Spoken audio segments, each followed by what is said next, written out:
Estás escuchando Fonosapiens, un podcast para la comunidad fonoaudiológica. Exploraremos los aspectos teóricos y prácticos de la fonoaudiología. Hablaremos con expertos en el campo y discutiremos las últimas tendencias y avances en evaluación e intervención.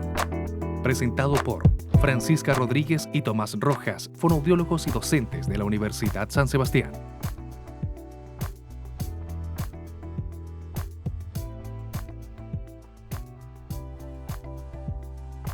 Hola, hola, bienvenidos. Mi nombre es Francisca Rodríguez y hoy me encuentro con Javier Aravena, estudiante de cuarto año de fonoaudiología. Y con Tomás Rojas Eriz, fonoaudiólogo también. Nos encontramos en un nuevo episodio. En esta ocasión vamos a explorar un tema fascinante y fundamental en el campo de la fonoaudiología, la evaluación electrofisiológica en adultos y en niños. Acompáñanos mientras conversamos con el experto Anthony Marcotti, que nos va a guiar a través de los distintos exámenes como el VERA o el ABR para saber cuál es la utilidad y cómo podemos realizar el análisis. Bien, descubriremos cómo estas pruebas nos brindan una ventana única para comprender el fenómeno de la audición y cuál es su relevancia en el diagnóstico y tratamiento de algunas condiciones. Estamos acá con Anthony. Por favor, me gustaría que te presentaras. Sí, ¿cómo están? Muchas gracias por la invitación. Feliz de estar acá con ustedes, excelente iniciativa. Bueno, mi nombre es Anthony Marcotti, ya lo dijeron, yo soy fonoaudiólogo, yo soy fonoaudiólogo de la Universidad de Valparaíso, egresé, estaba sacando la cuenta, no son 10 años, son 11 años ya de que egresé, pero he tenido la fortuna de siempre trabajar en el área que me gusta, que es la audiología. Soy magíster en audiología de la Universidad Andrés Bello, actualmente me encuentro haciendo mi doctorado en psicología en la Universidad Católica, y también me desempeño en la actualidad como docente investigador en la Universidad San Sebastián. Perfecto. Anthony, el capítulo de hoy lo titulamos Electrofonomanía, descifrando los secretos del sonido. Me gustaría saber, ¿qué opinas de este título? ¿Te hace sentido? Mucho sentido, porque justamente de lo que vamos a hablar hoy no es de un examen auditivo en estricto rigor, sino que es de un examen eléctrico. Vamos a hablar de respuestas eléctricas, pero obviamente asociadas a la audición. Perfecto. Entonces, bueno, para partir, Anthony, ¿qué es la electrofisiología? Bueno, la electrofisiología es una disciplina que estudia los fenómenos eléctricos en la biología, en seres vivos en general. ¿Sí? Ahora, ¿qué es el ABR? ¿Qué es el VERA? ¿O qué es el PATC? Que me imagino que es el tema más de interés el día de hoy, ¿cierto? Antes de hablar de eso tenemos que explicar la parte de la electricidad, ¿sí? Hay que tener claro una cosa. El sentido de la audición, así como cualquier otro sentido u otra actividad eléctrica sensorial, no va a depender solamente del órgano sensorial, ¿sí? En este caso la audición no depende exclusivamente del oído, sino que además depende de que exista una vía en el sistema nervioso central que sea capaz de llevar la información que percibe el oído hacia el cerebro. Entonces, hay que aclarar que de todas maneras el oído participa, principalmente el oído interno cumple un papel fundamental, ya que es el que se encarga de transformar la energía mecánica, la onda sonora, en electricidad, en potenciales eléctricos. Como sabemos, el único idioma que habla el sistema nervioso es electricidad, es un idioma eléctrico. Entonces, a grandes rasgos podemos escuchar gracias a que el oído, en su conjunto, permite que la onda mecánica se transforme en un impulso eléctrico. Y gracias a que este impulso eléctrico puede viajar por las distintas estructuras del sistema nervioso hasta nuestro cerebro, ¿ya? Entonces, ahora sí, para contestar, ¿qué es el PATC? PATC primero es la sigla de potenciales evocados auditivos de tronco. O ABR en inglés también se llama mucho por Auditory Brainstem Response, que no es otra cosa que un examen que registra esta actividad eléctrica, que se produce después de que el oído ha sido capaz de transformar la onda mecánica en energía eléctrica, ¿sí? Específicamente este examen registra la energía eléctrica que se produce a nivel de tronco cerebral, por eso el nombre es potencial evocados de tronco, pero también hay otras técnicas de todas maneras que pueden registrar la actividad de otras estructuras, ¿cierto? Tálamo, corteza, etcétera, etcétera, ¿sí? Y como examen eléctrico necesitamos tener electrodos que se colocan en distintos puntos en la cabeza y que son capaces de registrar esta energía eléctrica. Hola, ¿cómo estás? Bien, gracias. Bueno, a mí me gustaría preguntar por qué es importante conocer la electrofisiología y cuáles son los usos más frecuentes. Ya, mira, yo sé que tenemos tiempo acotado y me voy a tomar la libertad en esta pregunta extenderme un poquitito más, ¿ya? Porque la estuve pensando. Sí, con confianza. En el mundo de la audiología la ABR es súper valorado. Me imagino que incluso a los fonoaudiólogos que no se dedican a esta área lo escuchan frecuentemente, ¿cierto? Es un examen que se realiza con frecuencia. Y es importante primero porque aporta dos cosas, principalmente, no son las únicas, pero aporta dos cosas en esencia. La primera es la objetividad. No es necesario que un paciente levante la mano cada vez que escucha un estímulo, o que apriete un botón, o que haga cualquier otra tarea. No necesitamos una respuesta que dependa del paciente. Por lo tanto, no importa tampoco si el paciente nos quiere mentir, si el paciente quiere simular o disimular una pérdida auditiva, eso en primer lugar. Entonces, debido a que el oído no es un sentido que se pueda apagar, si es que está bueno y efectivamente un sonido llega a él, se van a producir estas respuestas fisiológicas que yo les comentaba recién. Por lo tanto, si una persona tiene un oído normal, anatómica y funcionalmente normal, se van a producir estas respuestas eléctricas y se van a poder detectar. Lo quiere el paciente o no. Entonces, eso es fundamental. Y la segunda razón por la cual este examen es tan valorado es porque permite estimar la sensibilidad auditiva con una gran precisión. Y aquí me explico un poquitito. Si logramos identificar cuál es la intensidad de sonido más baja que pueda producir esta respuesta eléctrica, podemos saber con gran certeza dónde van a estar los umbrales auditivos del paciente, tal cual los hubiésemos tomado con una audiometría convencional, que me imagino que esa es mucho más conocida. Entonces, si bien esto depende de varios factores, tenemos aquí un gran instrumento, ¿ya? Y entonces, por esas dos razones, la principal utilidad que tiene este examen es para la aplicación en población que no se puede condicionar a un examen de audiometría, ya como lo conocemos. Y aquí hay mucha población, tenemos los recién nacidos, por ejemplo, o bebés y niños menores de 2 o 3 años que no es fácil condicionar a una audiometría de juego, una audiometría condicionada, etc. ¿Ya? No se les puede pedir a un bebé que levante la mano cada vez que escucha, entonces tenemos esta herramienta y podemos saber más o menos con cierta precisión cómo está escuchando y si está escuchando dentro de lo normal. También personas con sospecha de trastorno de espectro autista, déficit intelectual, trastornos cognitivos, etcétera, etcétera, etcétera. ¿Ya? Cualquier persona que no se pueda condicionar a un examen conductual de audición, le podemos hacer este examen y vamos a obtener más o menos la misma información.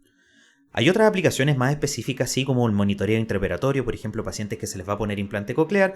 Este examen nos permite ver qué está pasando con esta energía eléctrica, si el implante está funcionando o no. Podemos medir la efectividad de algunos tratamientos, rehabilitación auditiva, entre varias otras cosas. Entonces es un examen súper versátil, muy versátil. Súper claro, Anthony. Y yo, sumándome a lo que tú nos cuentas, ¿cuáles son las dificultades o las principales dificultades que tú podrías encontrarte en este proceso evaluativo? Súper buena pregunta, porque, mira, si bien les dije que el paciente no tiene que cooperar en este examen, no necesitamos que participe, ¿cierto?, activamente, pero necesitamos todo lo contrario. Necesitamos que se mantenga quieto y lo más tranquilo posible.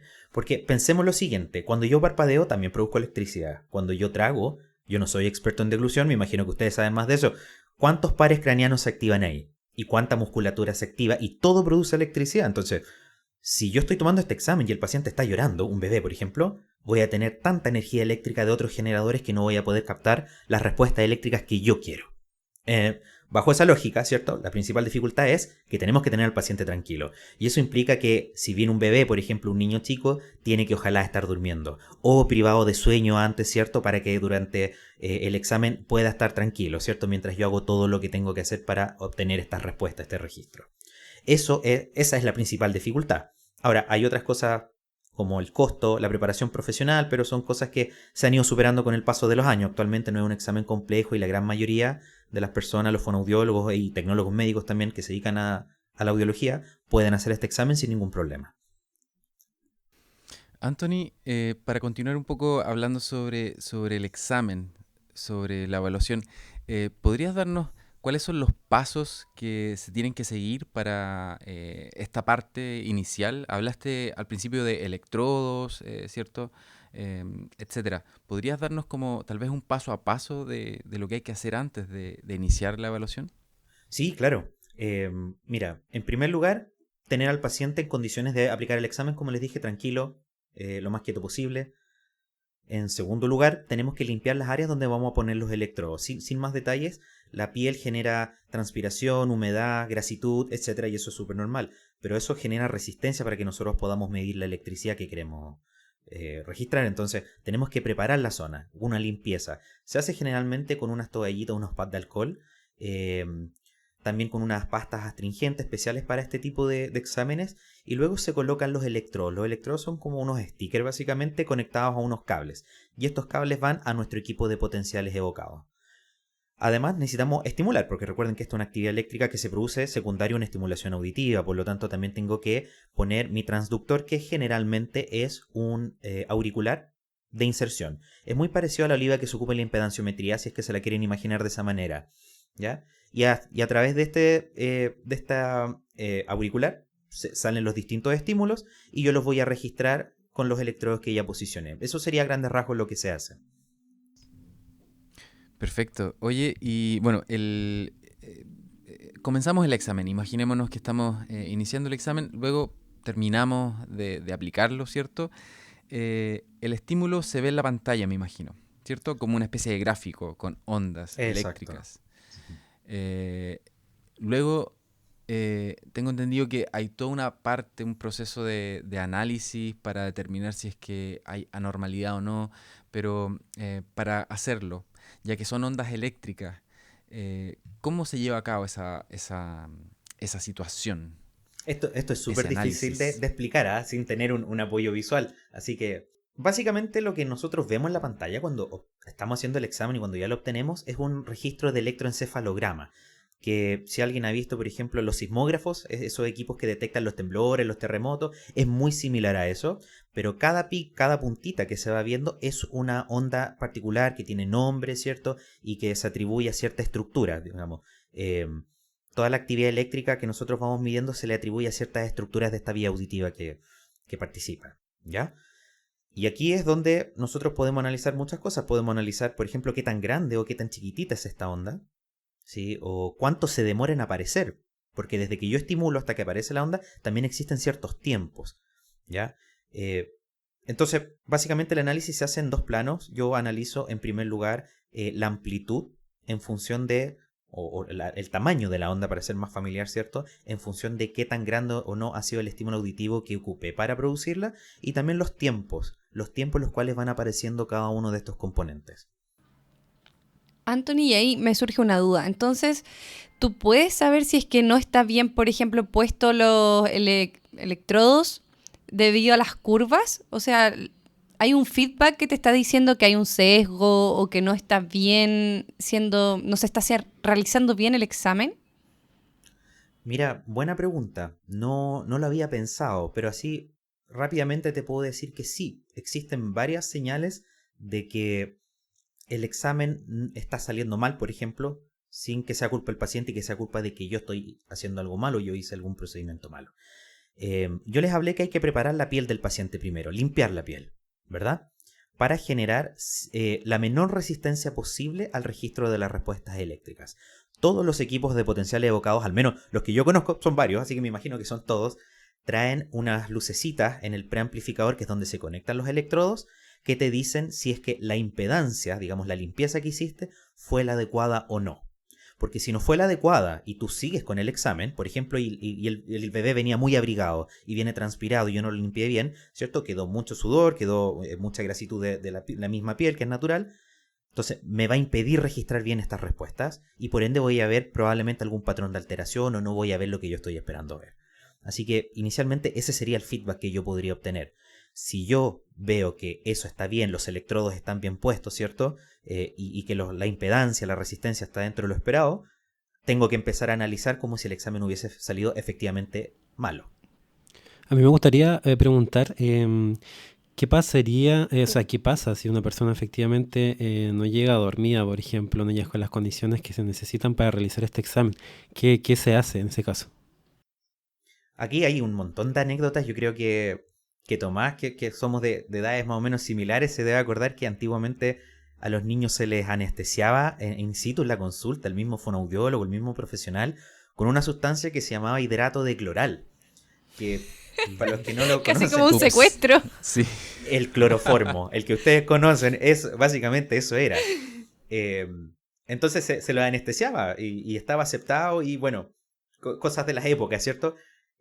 Hasta que se descubrió que había un porcentaje no menor de riesgo de que se ocasionaran paros cardiorrespiratorios con esta anestesia.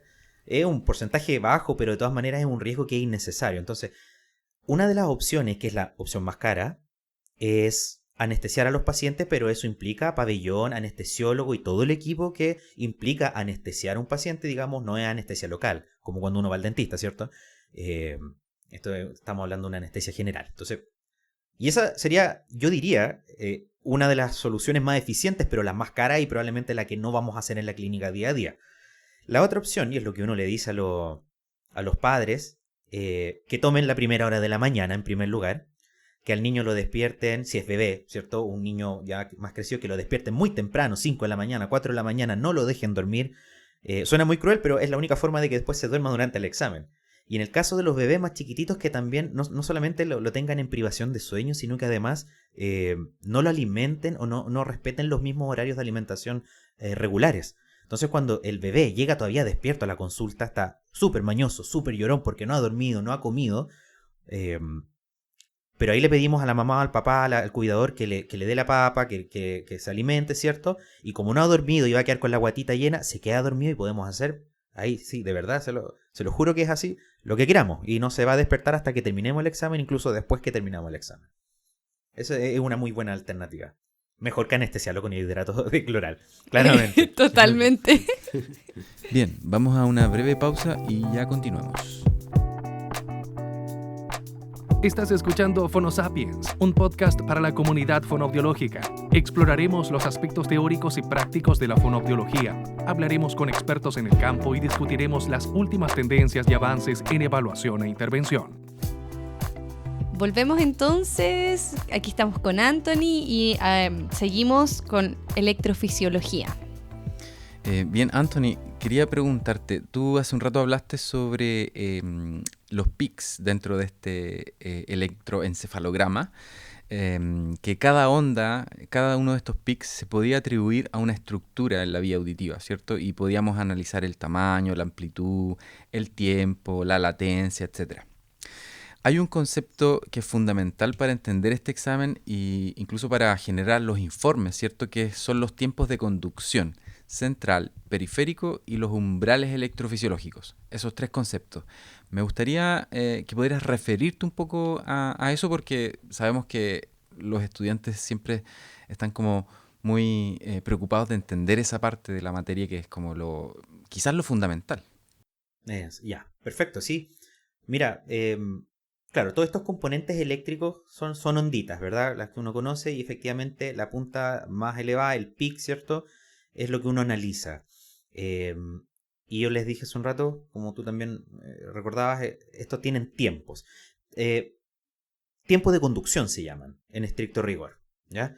¿Qué es un tiempo de conducción? Es algo que se refiere a lo que le toma a la señal eléctrica, o al sonido en este caso, llegar a cierta parte del sistema auditivo, desde que entra desde el oído externo hasta que llega a ciertas estructuras. Esos son los tiempos de conducción y tenemos de dos tipos, ¿ya? Y el primero, que es muy útil de entenderlo bien, ¿sí?, es el tiempo de conducción periférico.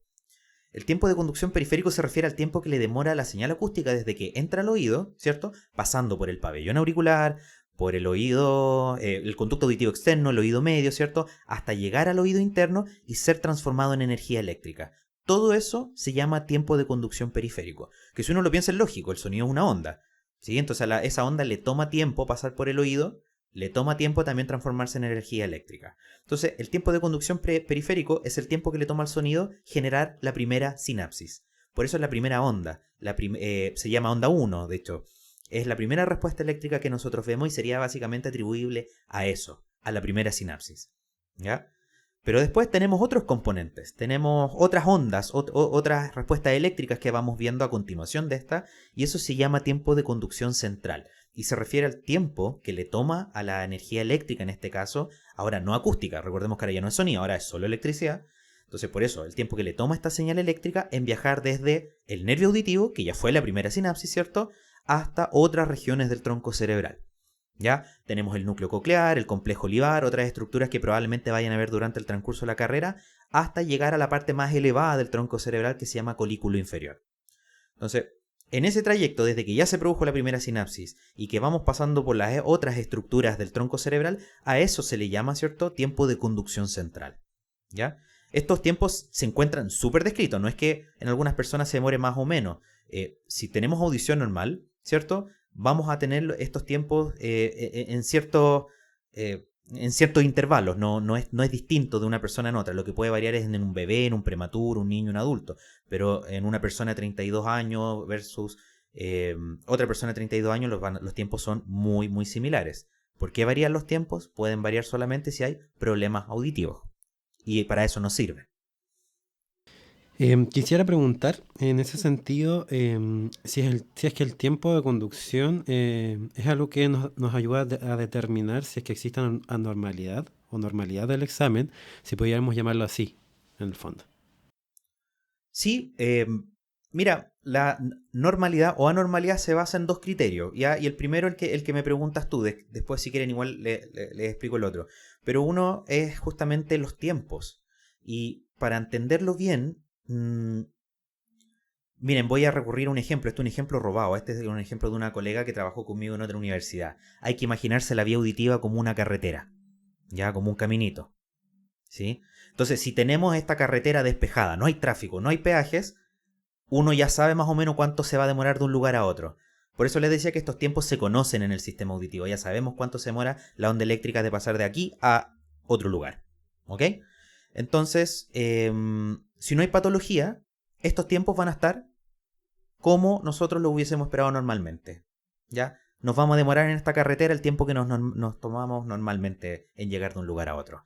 Ahora, si hay un peaje, si hay un accidente en la carretera, obviamente nos vamos a demorar más. Y lo mismo ocurre en la vía auditiva. Imaginémonos que la patología o una alteración es el peaje, es el taco, es el accidente. Si hay un taco, un accidente en esta vía auditiva, ¿cierto? Hay una patología, los tiempos se van a empezar a demorar más. Y aquí es bueno entender lo que dije antes, los tiempos de conducción periférico central. ¿Qué pasa si se demora en aparecer la onda 1, que es la sinapsis? ¿Qué viene antes de esa sinapsis? Viene la cóclea, viene el oído medio, viene el oído externo. Entonces, si ese tiempo está mayor a lo esperado, puedo, a grandes rasgos, ¿cierto? Con más o menos sutileza, saber que por ahí va a estar el problema, ¿vale? Entonces, si ese tiempo está bien y el tiempo de conducción central es el que está mal, el que viene después, entonces el problema parece que no está ni en el oído externo, ni medio, ni... dije externo, medio, interno, ¿cierto? Sino que estaría desde el nervio auditivo hacia arriba, ¿vale? Entonces, ese es uno de los criterios para saber si hay normalidad o anormalidad en el examen. Oye, y con esto mismo de los resultados, ¿tú consideras que este es un examen suficiente para hacer un diagnóstico? No sé, te pongo en el caso de un bebé recién nacido, ¿cierto? Que le hacen, no sé, ¿esto es el primer examen o ya viene como segunda opción? Primero le hicieron otro examen. Si nos puedes contar un poquito la realidad chilena, ¿cómo llegan a utilizar este examen finalmente? Y si es que se puede hacer un diagnóstico con los resultados. Ya, perfecto. Son varias cosas en tu pregunta. Mira, la primera es como... vamos a la realidad chilena, que fue lo último que mencionaste. Este examen es un examen que en la gran mayoría de los casos es un examen ya de tipo diagnóstico. Hay que entender que en Chile no existe el screening universal. Es decir, no todos los bebés recién nacidos van a recibir la evaluación audiológica de screening para saber si podría o no estar escuchando bien. Y dependiendo de si el chico es prematuro o no, va a tener ciertas diferencias versus a otros lugares donde se trata de hacer un screening, que generalmente es particular o depende de algún servicio o especial. Por ejemplo, si hay una universidad haciendo prácticas en ese lugar, se prestan ciertos servicios adicionales. Entonces, la gran mayoría de los chicos que no nacen en este tipo de lugares donde existen convenios o servicios adicionales, no reciben screening. Y si se sospecha de pérdida auditiva, más adelante probablemente lo primero que se va a hacer es un potencial evocado. Si es prematuro, por ejemplo, va directamente a un potencial evocado, más o menos sofisticado, ¿cierto? Dependiendo del protocolo. Si el chico nace, por ejemplo, en una clínica privada, donde el examen existe pero se cobra aparte y deciden hacérselo igual, lo que se les va a hacer es otro examen, las emisiones otoacústicas. Y ese examen es mucho más básico que el potencial evocado, pero si ese sale alterado, se deriva a hacer este examen que es más complejo. Ese es más o menos el funcionamiento que tiene esto, ¿sí? ¿Y cuál era la otra pregunta? A mí se me olvidó, Francisca, disculpa. Sí, que si con esta información, con estos exámenes, tú podías hacer un diagnóstico, o sea, puedes determinar que es sordo, que hay una hipoacusia. Ya, esta pregunta, Por eso se me había olvidado porque era polémica tu pregunta, Francisca. Sí. Es súper interesante, pero es súper polémica. Sí. Mira, para la gran mayoría de los casos, a ver, no voy a hablar de gran, pero para un número importante de los casos, este examen es suficiente. Te entrega toda la información si tú modificas ciertos parámetros, este examen se puede complejizar mucho. Se pueden evaluar muchos tipos de estímulos, a muchas intensidades, etc. O sea, y en un caso importante, basta con esto. Pero hay otro número también importante de casos, no despreciable, donde este examen no es suficiente. Y me explico en esto. Pensemos que el problema está sobre el tronco cerebral. Recuerden que esto es un potencial de tronco cerebral, llegamos a colícula inferior. Pero ¿qué pasa si hay algo malo en el tálamo? ¿O qué pasa si hay algo malo en la corteza auditiva? Este examen podría salir bueno, ¿cierto? Porque el problema está más arriba de lo que este examen está evaluando. Y en esos casos, por ejemplo, hay que reconocer que este examen no sería suficiente. Y podemos complementar con otras técnicas electrofisiológicas o conductuales, si se pueden hacer pruebas conductuales como audiometría de juego, etcétera, etcétera. Pero en ningún caso es un examen de la vía auditiva completa, como a veces se obvia. ¿Ya? Y existen otras patologías que son más extrañas. Hay una que me gusta mucho, es bien entretenida de estudiar, que son, los trastornos del espectro de la neuropatía auditiva. Que para hacerla más sencillo, la cóclea no se comunica bien con el nervio. Se comunican, pero no se comunican bien. ¿Ya? Entonces, los chicos que padecen de estos trastornos pueden tener audiometría normal en algunos casos, pero los exámenes, los potenciales electrofisiológicos no van a ser capaces de dar cuenta que hay un problema de comunicación, y ahí también debería complementar con otros exámenes. O sea, y para cerrar la idea también, un poco entender, y aquí me hago responsable de mis palabras, este examen no es un examen auditivo en estricto rigor. ¿Ya? Porque, según todo lo que les he estado diciendo, este es un examen que mide electricidad en la vía auditiva después de estimular con sonido. Perfecto. Pero no estamos midiendo audición, porque la audición, y esta puede ser algo filosófico también, es un fenómeno conductual. Uno solamente es el que puede referir si está escuchando o no. Por eso la audiometría, por muy conductual que sea, por muy subjetiva que sea, sigue y va a seguir siendo el examen auditivo por excelencia. Este es un examen que mide electricidad y que nos permite a nosotros suponer que si la vía auditiva está funcionando bien y están aquí las respuestas eléctricas, ¿cierto? Por ende, este paciente debería estar escuchando bien también. Pero estamos evaluando el camino, no estamos evaluando cómo se recorre. ¿Se entiende? Quizá es una sutileza, pero no es menor tenerlo presente. Anthony, bueno, tal vez como para ir cerrando, solo para que quede claro, ¿es necesario entonces complementar esta evaluación con algo más? Sí, los casos como los ejemplos que dábamos y en otros casos más, siempre el principio en la audiología tiene que ser el cross-check. Es decir, varios exámenes que me arrojen el mismo resultado. Y si hay alguno que discrepa, algo está mal acá, ¿cierto? Así que sí. Y los exámenes que se pueden utilizar son los que me imagino que ya la gran mayoría puede conocer. Las emisiones acústicas que te dicen cómo está el estado de la cóclea. Está la impedanciometría, la gran amiga impedanciometría, ¿cierto? Una a veces la obvia porque es súper rutinaria, pero da mucha información del estado anatómico y funcional del oído medio. Entonces también me permite, si tengo una alteración en el potencial evocado, como yo les decía, el tiempo de conducción periférico está mal, ¿dónde está el problema? ¿En el oído interno, el oído medio?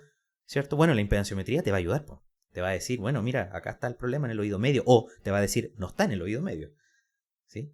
Y siempre hacer un cross-check, y esto lo aprendí de una gran profesora que tuve en la Universidad de Valparaíso, Dafne Marful, aprovecho de mandarle un saludo por acá, la parte conductual. Aunque el bebé sea pequeño, recién nacido, igual tiene respuestas. Se despierta cuando escucha un sonido. Cambia el patrón de succión, ¿cierto? Si está amamantando y escucha la voz de la mamá. El reflejo cócleo-palpebral, ¿cierto? Cierra los ojitos, parpadea cuando escucha un aplauso muy cerca, por ejemplo. Entonces, las medidas conductuales, sobre todo para cierto gremio, no les gustan mucho, no son muy amigos de los niños y la interacción con los niños. Afortunadamente, nosotros somos fonoaudiólogos y quizás tenemos ahí más afinidad y conocemos más del desarrollo psicomotor y podemos tomar todos estos elementos y hacer un diagnóstico mucho más exhaustivo, mucho más completo. Así que sí, eso sería con lo cual podemos complementar este examen. Y a veces es muy necesario complementarlo, no solo se puede, sino que a veces sí es necesario hacerlo. Sí. Bien, entonces, haciendo una recapitulación de los temas que hemos tratado hoy, en nuestro Podcast. Le pusimos como título a esta edición Electrofonomanía, descifrando los secretos del sonido. Hemos hablado del examen ABR o VERA. Es un examen objetivo que permite estimar la sensibilidad auditiva de la cóclea. Hablamos de conceptos como tiempo de conducción, central, periférico. Hablamos de estructuras de la vía auditiva. Por ahí sonó el colículo inferior como concepto importante para que lo tengan en consideración en su estudio.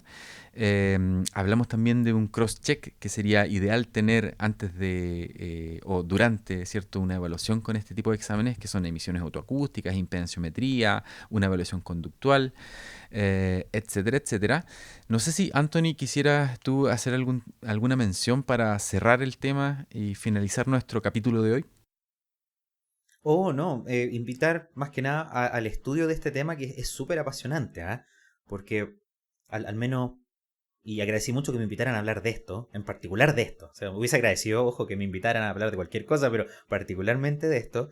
Porque lo vamos a tener en consideración. Sí, siendo más coloquial, pasarse el rollo de por qué estamos escuchando, por dónde va viajando el sonido, qué estructura se va activando. En el fondo lo que tenemos es una foto interna del sonido externo, ¿cierto? ¿Qué está pasando en nuestros cuerpos adentro con este sonido que se genera afuera? Entonces, para mí esta cuestión es fascinante, y invitar al estudio, si es que tampoco no le gusta tanto pasarse este rollo, pero invitar al estudio igualmente, porque es un examen que se está pidiendo harto en todos los lugares más o menos especializados, servicios de otorrino, clínicas particulares. Este examen es de mucha utilidad, ¿sí? Ya entendieron en el fondo los alcances que tiene este examen si es que el paciente no puede condicionarse para un examen conductual, ¿ya? Así que es súper relevante tenerlo como parte de la batería diagnóstica en la audiología. Genial, Anthony, muchas gracias. Y lo otro que agregar, no sé si los estudiantes saben que nosotros somos fonoaudiólogos, pero en otros lugares como en España, por ejemplo, que son logopedas, no tienen esta formación, y la verdad es que allá nos necesitan bastante, porque el otorrino es el único que tiene la capacidad para poder hacer este tipo de exámenes. Entonces falta mano de obra, faltan personas con este tipo de conocimientos que colaboren, y a pesar de que ya se hace mucha terapia auditiva verbal, se trabaja también con población con dificultades auditivas, pero no tienen quien los haga, quien haga este tipo de exámenes. Claro, imagínate, campo laboral ahí, súper bueno. Sí, de todas maneras. Interesante, un llamado ahí a la acción entonces a nuestros estudiantes. Bueno, para despedirnos quisiera agradecer la presencia de Javier, también estudiante de cuarto año. Muchas gracias por la invitación. Sí, cuando quieras, por favor. Anthony también, que está desde Santiago. Estamos ahora en streaming en vivo y en directo, utilizando aquí algunos recursos que nos permite la universidad. Francisca también, que está en el box de al lado ahí. Te saludo. Sí, hola. Sí. Así que nada, muchas gracias por escucharnos. Estén atentos a la próxima edición. Esto es Phonosapiens, y un cordial saludo. Chau. Chao. Gracias. Chao, gracias.